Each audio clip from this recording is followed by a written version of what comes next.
My name's Andrew from Wildlife Control Supplies.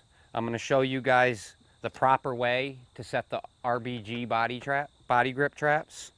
They're a little bit different than setting a square body grip. So let me show you how I would do it. First, I'm going to start with the 2.5-inch round body grip trap. This is called the CTM 2.5 RBG. And that's what it looks like.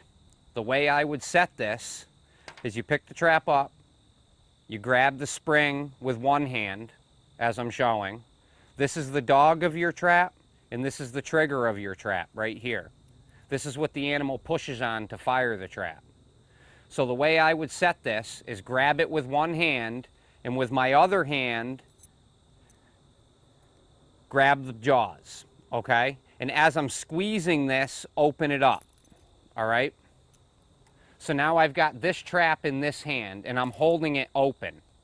Now to set the trap, I'm going to take the dog and my trigger, center my trigger on that opposite jaw that the dog is on, and then it's just a matter of taking the dog. It's got a notch in it. That's where your jaw goes.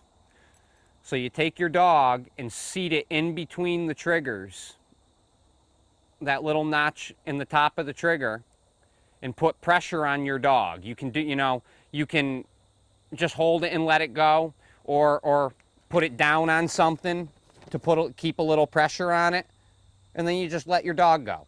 And there you go, your trap's set. You just want to keep your fingers out of the way of the jaws. The RBGs are a little bit different than setting a square body gripper. They feel a little bit different when you first start using them, just because the jaws are round.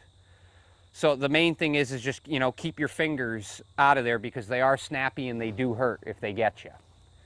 So I'm just going to set this one down. Again, that's the 2.5 CTM RBG. So we'll set that one down, and we'll move on to the CTM 3.5 RBG. And it's the same setup, it's just bigger than this one that I just showed you. So the same thing. You're going to grab this spring with one hand, and as you're pushing the spring, the easiest way to do it is just open the jaws with the other hand and hold on to it. Don't let it go. And it's the same thing. You're just going to move your trigger to the center of that top jaw, take the dog of the trap that has the notch cut in it, and put it right in between in that groove in the top trigger. And again, you can just hold it and let it go, or if it makes you feel more comfortable, you can put it down against something and then let it go. You can put it against your knee to keep pressure on that top dog. That's the biggest thing, is you want to keep pressure on this as you're setting it. And that's the proper way to use the RBG body grip traps.